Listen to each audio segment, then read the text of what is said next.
Tinapay mula sa langit. A daily morning devotion with CRC family.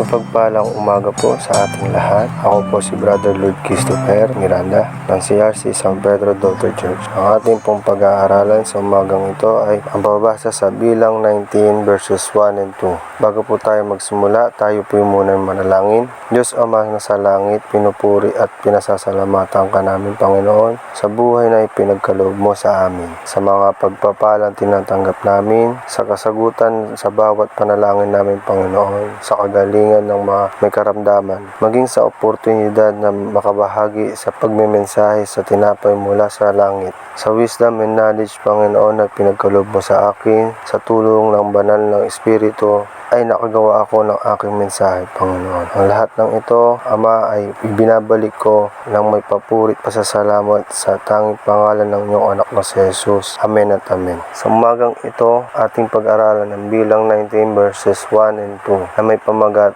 The Taking of the Red Heifer. Verse 1, The Lord commanded Moses and Aaron. Verse 2, to give the Israelites the following regulations. Bring to Moses and Aaron a red heifer or cow, which has no defects and has never been worked. Sa Numbers 19, ang pulang dumalagang baka ay isang hayop na kumakatawan o hinahalin tulad sa ating Panginoon. Sa mga Hudyo, ang pulang dumalagang baka ay walang bahid na dungis at hindi pa nakapagtrabaho kahit kailan. At ito'y kanilang ginagamit sa isang ritual ng paglilinis sa pamamagitan ng pagsusunog nito. Ang pulang dumalagang baka ay hinahalin tulad sa ating Panginoon na walang bahid ng kasalanan. Makabuluhan o mahalaga sa mga Israelita ang pulang dumalagang baka sapagkat ito ay kanilang nagagamit sa kanilang paglilinis o pag-aalis ng mga kasalanan. Ang mga hayop na ito ang kumakatawan sa Panginoon na nagsakripisyo sa pamamagitan ng kanyang dugo